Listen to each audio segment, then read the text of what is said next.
guys, it's Coach Fro from RoseoFlores.com, and today's topic is, should I break up with my frenemy? At the end of this video, I'm going to have an affiliate program that I really want to share with you guys, so make sure that you stick around all the way to the end. If you clicked on this, obviously you're like, okay, maybe you're considering this idea of like breaking up with a friend, or you just like, is this person even a frenemy? Like, maybe you're having this conversation with yourself, like, is it time to end this relationship? As somebody who has had a lot of experience in this world, I haven't always had the nicest friends. I haven't always been the best friend. And I recognize that kind of like problem, that conflict. So I want to go over 5 things that you can think about. So basically just give you like my coaching framework for how you can make this decision yourself. I think in general, I kind of get nervous talking about this idea of like frenemies, or even just like the idea of breaking up relationships. Mostly because like if you have ended a relationship, or a relationship has ended, you look back and you're still kind of like, it's easy to think like, well, what do they see me talking about this? At least that's how my brain goes. Like, I'm still kind of afraid of that person, or I'm still, wondering or having like feelings of like, what does this person think? Or, and I think in that sense, it already kind of implies that there was an issue in the relationship, right? If you're having overtly negative thoughts towards a relationship. But it's not always so simple, and it's not always like cut and dry, like whatever that saying is. It's just, it takes thought. It takes a lot of processing for us to come to a conclusion about what we want to do with the relationships in our life. The reality is that our relationships play a huge role in our sense of self and how we operate in the world. And a lot of the times it's our relationships that keep us from being ourselves in the world. And so it matters. It's a very important issue. So let's start off with point number 1, which is, let me just go ahead and just explain what is a frenemy. Like I said, I can look back, mostly like high school age, where I can look back and be like, yeah, that person wasn't like very friendly. Why was I friends with them?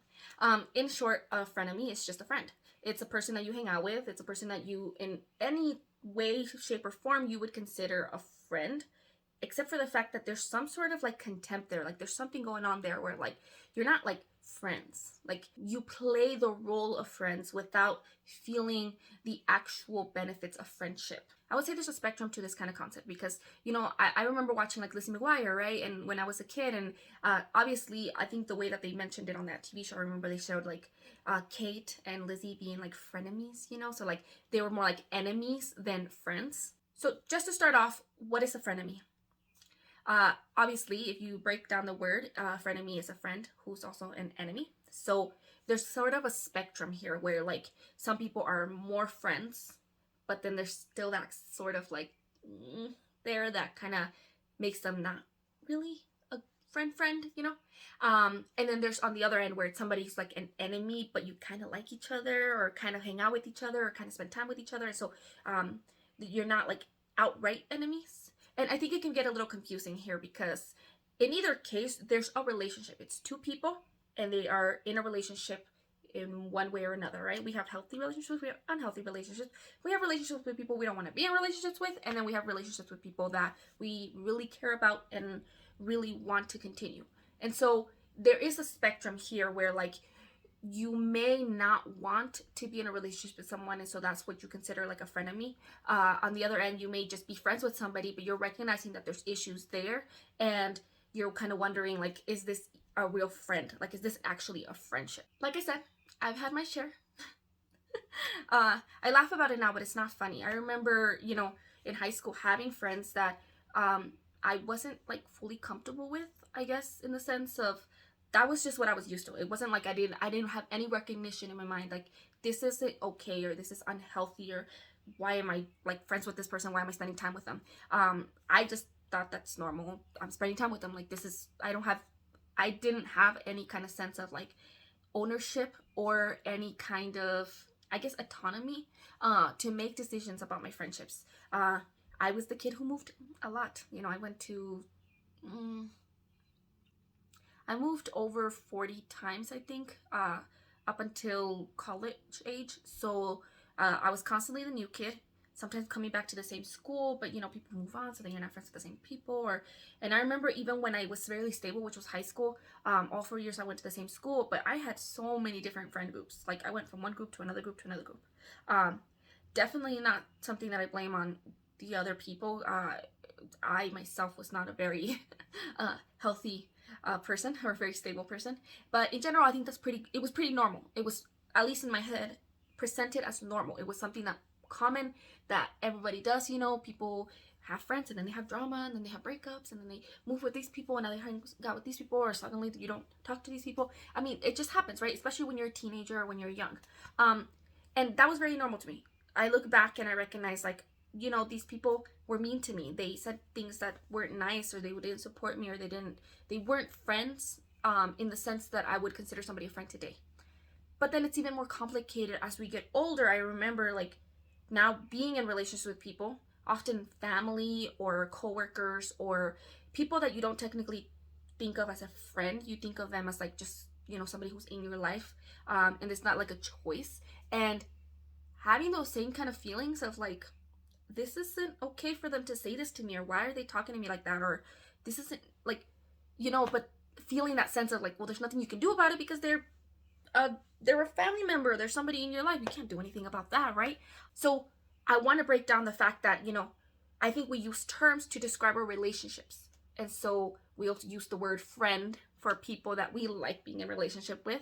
We use the term enemy or other words with people that we don't want to be in a relationship with.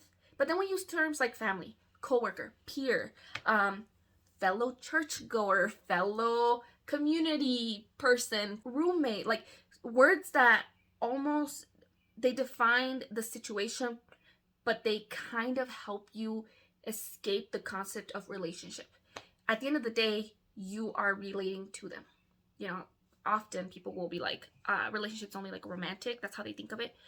So like your partner, your significant other is someone you're in a relationship with, but you're in a relationship with your mom. You're in a relationship with your boss. You're in a relationship with your therapist. You're in a relationship with your doctor. Like you're relating to people. And at the end of the day, there are different ways to separate those relationships. Usually that separation comes in the form of intimacy and professionalism, right? Like you are not going to have the same relationship with your doctor that you're going to have with your bestie.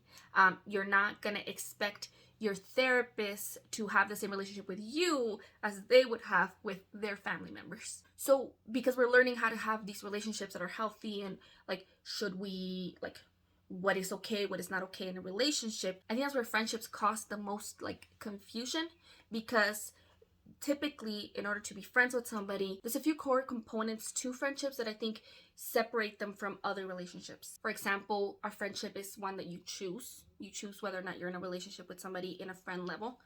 There's a different level of intimacy there that isn't there with relationships that are a little more surface level, but that, you know, you're not married to them. So, you know, while your husband can be your friend, and they should be, yeah, you're not going to expect the same level of commitment from a friend than you do a spouse.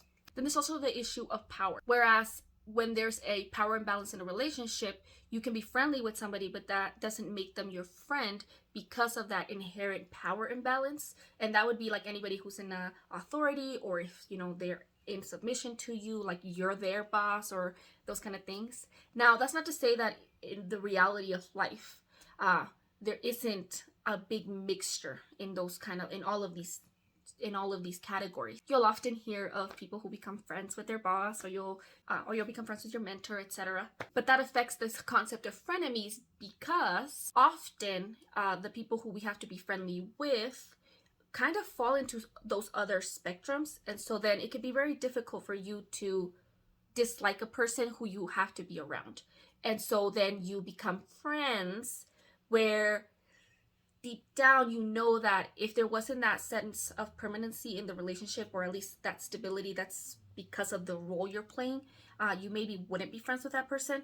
Therefore, maybe you're not like friends, you know, you have a little bit of like, I don't like that person, or they don't like me, or there's conflict, or there's something else that's affecting that relationship and kind of making them your enemy.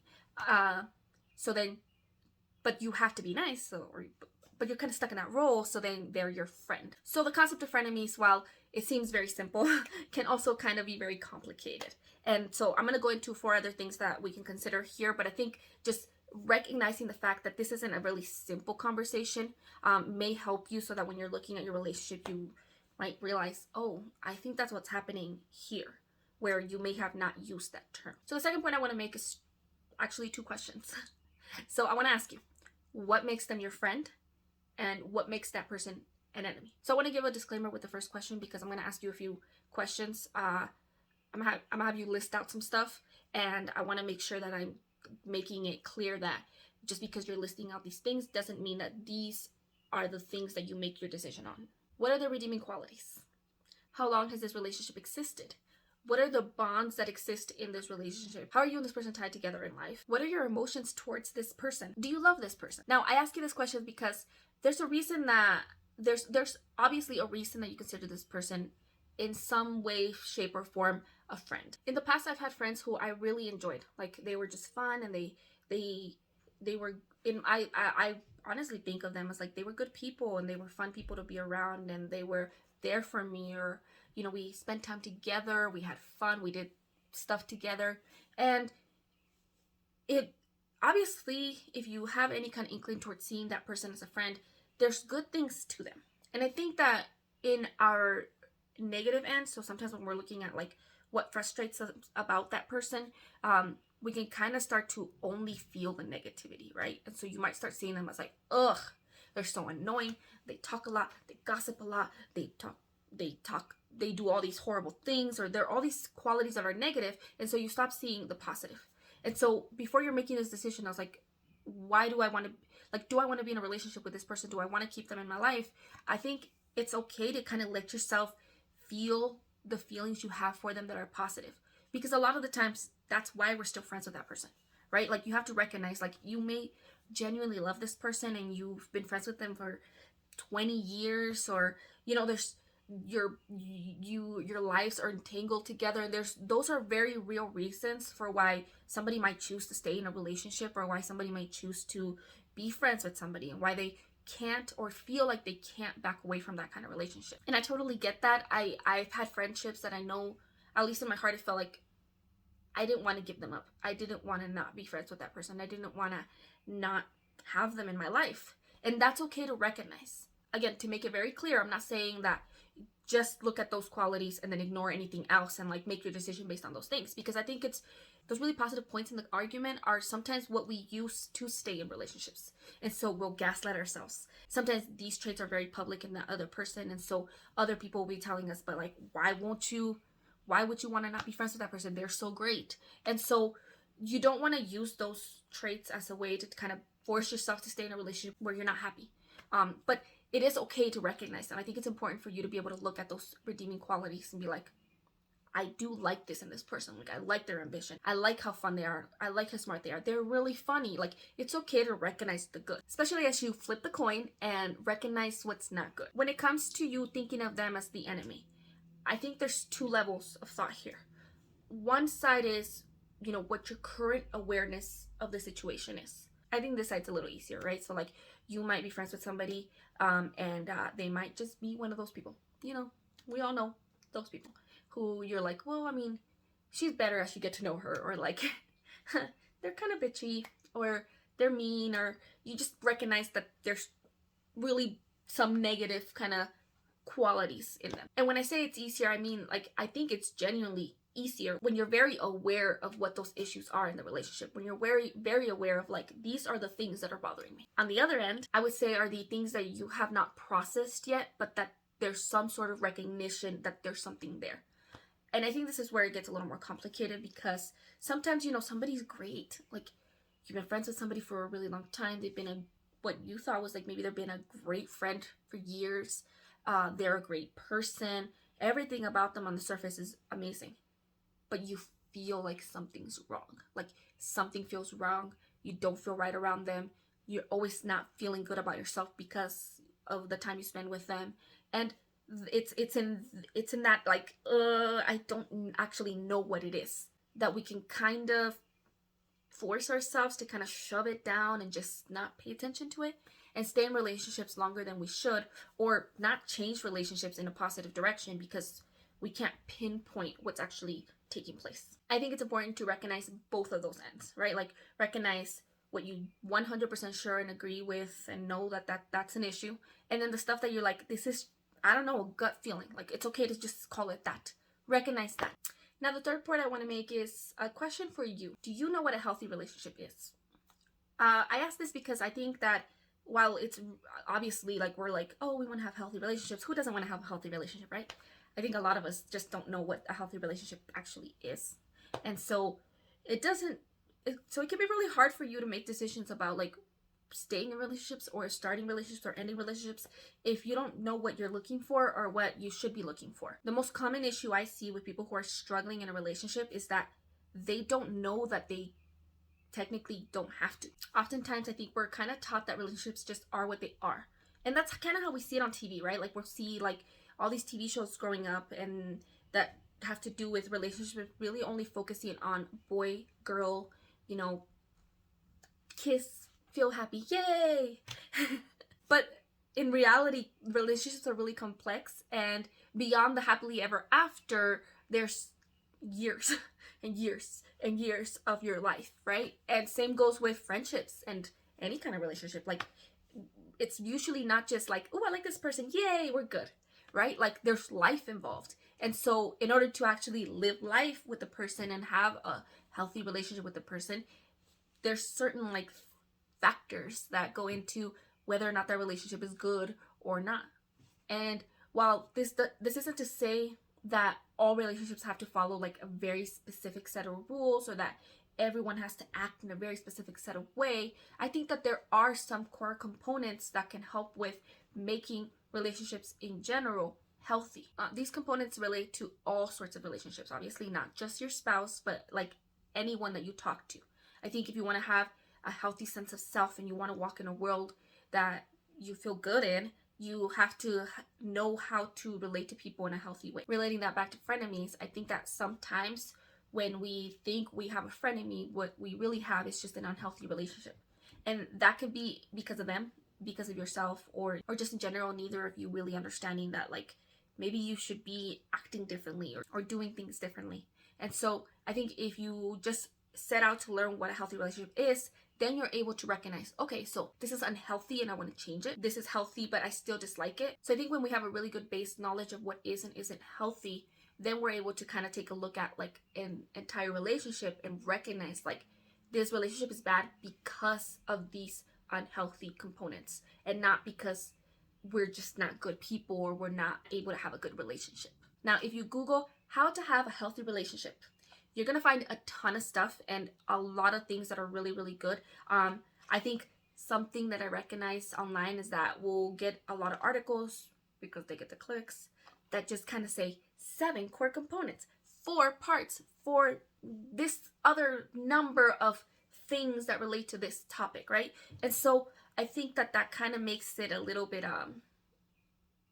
too simplistic, right? So like you'll read one article and it says you have to have these things, but then you'll have another article that says you have to have these things. And sometimes what we do, you know, accidentally, I think we kind of just think that's it. That's all there is. And I don't have to look more. So I'm going to give you this like list of general things. I'm not going to go into a lot of detail because that could take forever. I'm just going to list out several things that I think are important to recognize in relationships.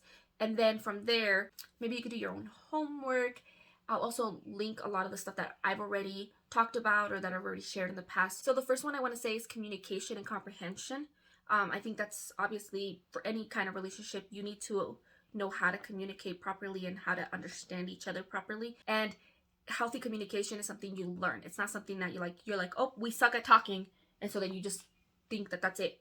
It is something that you can actively learn. It's something you can actively practice with somebody that you're in a relationship with, and it will make the world of difference. The second part is boundaries and limits. And within the concept of boundaries and limits, I want to talk about independence as well, because that's a huge component. Like people will often feel like if you're friends with somebody, like there can't be any sense of independence. Like everything's like us together.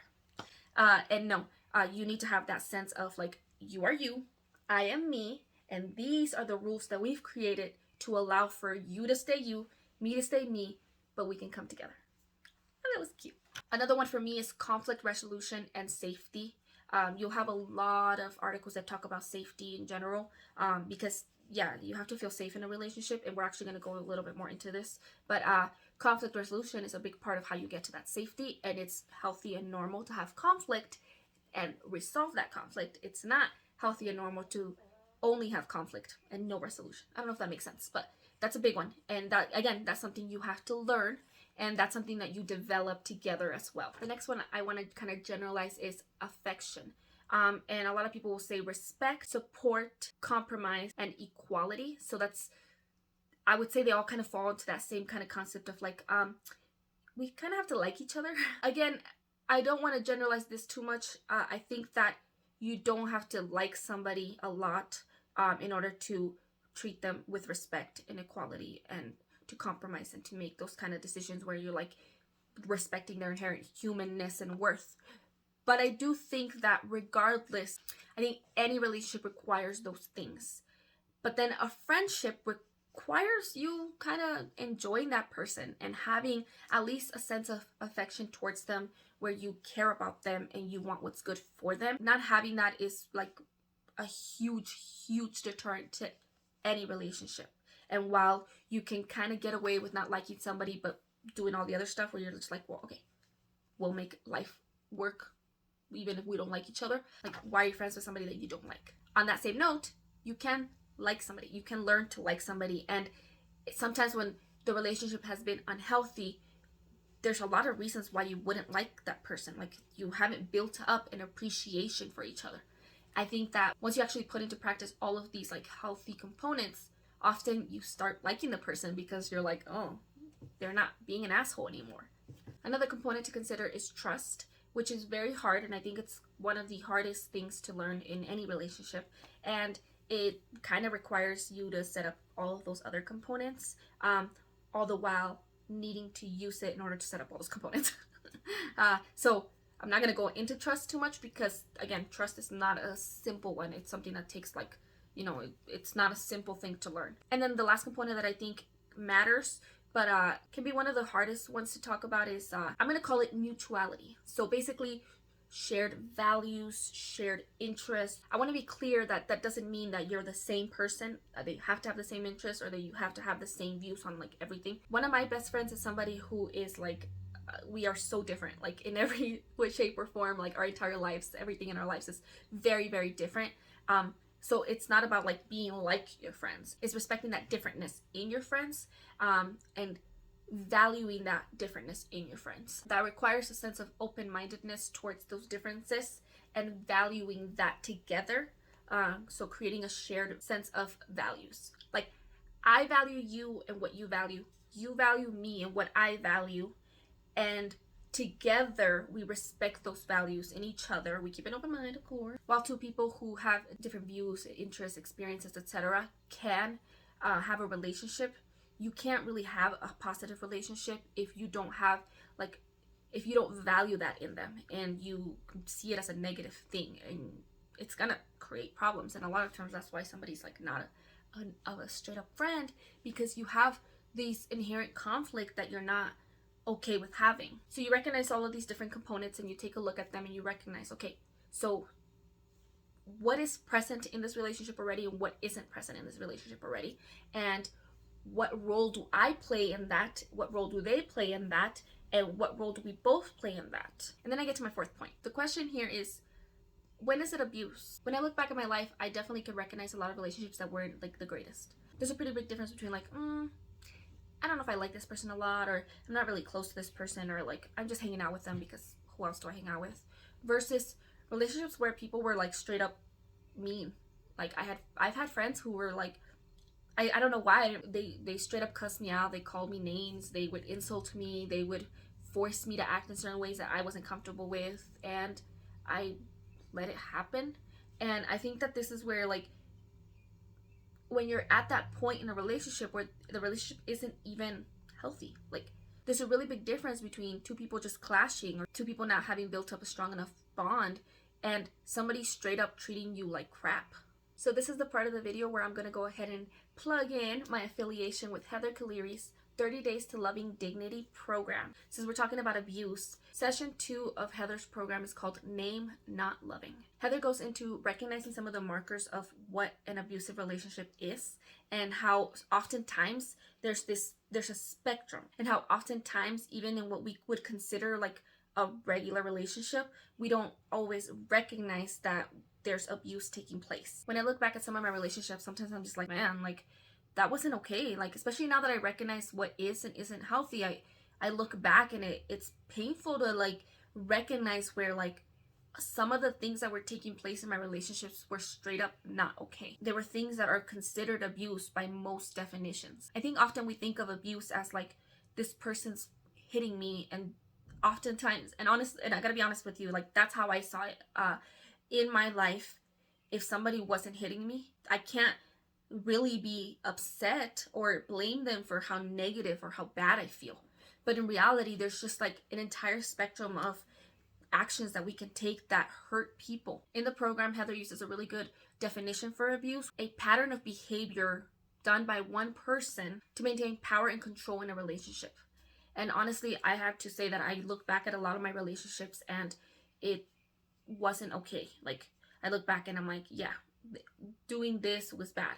And even in my relationships now, like things that I do that I'm like, man, that's not okay. Like, I need to change that in myself.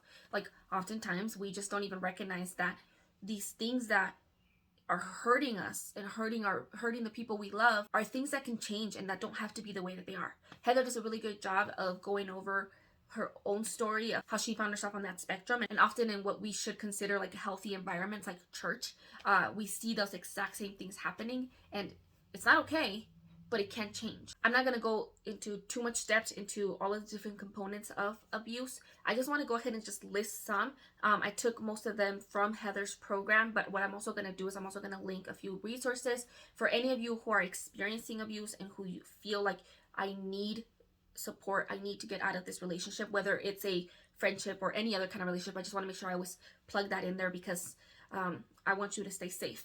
But these are some of the things that often we don't consider abuse, but they're very, very common things that happen in relationships. I just want to make sure that you know them and can recognize them. Things like silent treatment, shaming, criticism, dismissiveness, name calling, stonewalling, passive aggression, defensiveness, contempt, volatility, jealousy, isolation, belittling. Now, when you look at these, how many of these are present in that relationship that you're thinking about right now? How many of these things do you recognize happening in your relationships? Like, I know that sucks, but like sometimes, you know, you're looking back and you're like, man, like she has, like, this friend of mine hasn't talked to me, or they've been saying this about me or calling me these names, or like they were never nice, like they're always constantly criticizing me or insulting me. I want to recognize that it's hard to recognize this. Like, it's hard to look at yourself and be like, I'm in a relationship where somebody's treating me this badly, especially when it's a friend.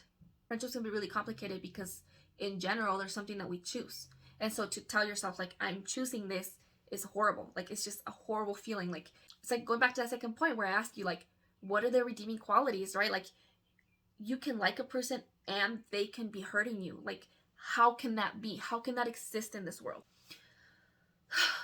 But it does. So before I move on to the 5th point, let me wrap up some of these.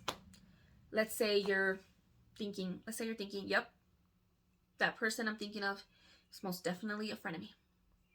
And then you've done the work of recognizing like I like these things about them. Like, I really like these traits about them.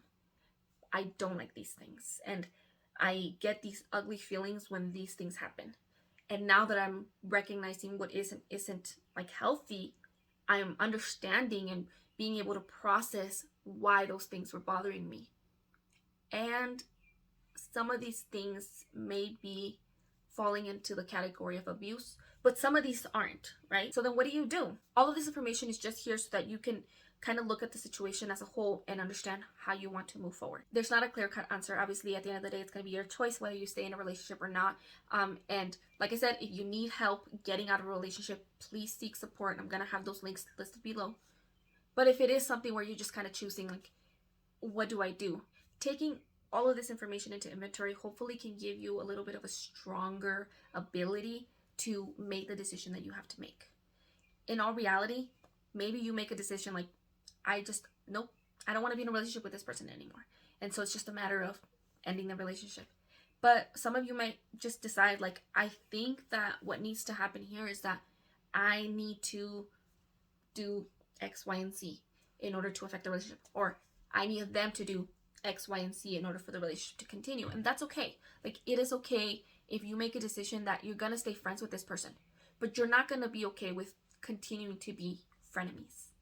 It's perfectly okay to choose that you want to be in a relationship with somebody. Heather Cleary's program is based on that concept of learning how to love in a way where you're not going to take shit anymore, but you are going to work towards having that positive relationship. Sometimes relationships need to end. Sometimes they just need to develop into better relationships. But of course, before we end this, I need to bring up the last point, which is, are you the frenemy? I was going over this with my husband and he's just like, but what if you're the frenemy? Like, I was like, I hadn't thought of that point. Let's say you watch this whole video and you're just like, oh my god, I do all those things. Like, I'm the bitch. I am not nice. I insult my friends. I use the silent treatment. I shame them. I criticize them. I am not open to communicating. I'm not open to resolving conflict. I'm the one doing this. As much as it hurts, hurts your pride. Like, it sucks to recognize when maybe you're the one that's contributing negatively to a relationship. You know, Heather Cleary's program starts exactly that way. She talks about how in the beginning, she fell right into that spectrum and maybe on the more not so nice part. And I think often we can all look back and none of us are like completely like blameless. Oh my god, I did everything so great and never did something that was unhealthy. Like, we've all done things that aren't healthy and that hurt our relationships. And I think first and foremost, you got to just recognize that. Like, you're not perfect. Yeah, your friends may not be perfect, but you aren't perfect either. You can't work on anything. You can't make anything better if you yourself aren't recognizing where you yourself are kind of doing those things as well. Being able to recognize those patterns where your own behavior is affecting your relationships in a negative way makes a difference, because even if you recognize like they're being abusive, being able to separate your own actions, your own feelings, and recognize, you know, where you stand in the relationship will even help with you being able to make that decision of that person. You know, I confess I've done all these bad things. I haven't been open to this. I haven't done this. But this isn't a relationship issue. This is an abuse issue. A point I've seen professionals make often that I really like, and I think that really helps shift the culture around abuse in our world, is that abuse isn't a relationship issue. So you don't go to couples counseling to fix an issue of abuse. Abuse is something that you have to fix yourself. Like, that person who's doing the abusing needs to change in order to maybe at any point have a relationship. And so I think when we recognize in ourselves what we are and aren't doing, and are we the ones doing something bad? Are we the ones treating people badly and having and creating these negative relationships? Then we're able to kind of then move into healthy relationships, right? Like, I think the end goal has to be that we want healthy relationships. Whether you decide that you don't keep your frenemy, you want healthy relationships in the future. And that requires you recognizing what a healthy relationship is and what your role in it is. So even if you recognize like, yeah, I'm the one that's done all the bad things, but you're willing to change them and they're not okay with it anymore, you have to hold that feeling of like, this is still an end to this relationship. Okay, I kept you guys long enough. I didn't expect this video to be this long. Let me go ahead and just show you Heather Cleary's promo for her program. Then I'll give you some details about how to sign up after. What if loving people like Jesus didn't have to turn you into a martyr? My name is Heather Cleary, and I've created a course called 30 Days to Loving Dignity that tries to answer that question. In it, you'll learn how affirming your own dignity is essential to healthy and joyful relationships. Interested? Go to heathercleary.com/dignity to learn more. Sign up before June 1st, and you'll get access to a free Facebook group with curated discussions, live Q&As with me, and expert interviews. Again, go to heathercleary.com/dignity to sign up.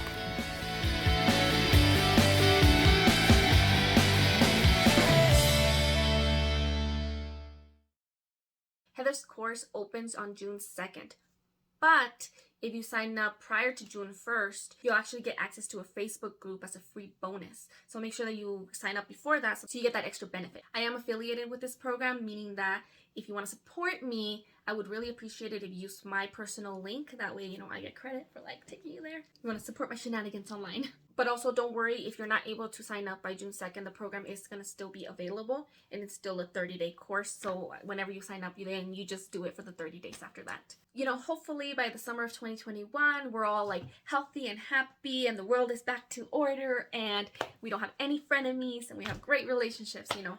Here's hoping that the world is like even a little bit better by this summer. Thank you so much for watching this video. I really hope it helps you. And if you have any questions or anything that you feel like this needs to be added, go ahead and add it to the comment section. And if you like this video, please like, comment, share, react, you know, whatever it is that you do on the internet. But like, maybe it's not the best idea to like subtweet it towards your like frenemy or anything like that. Thank you so much, and I hope you have a wonderful and blessed day.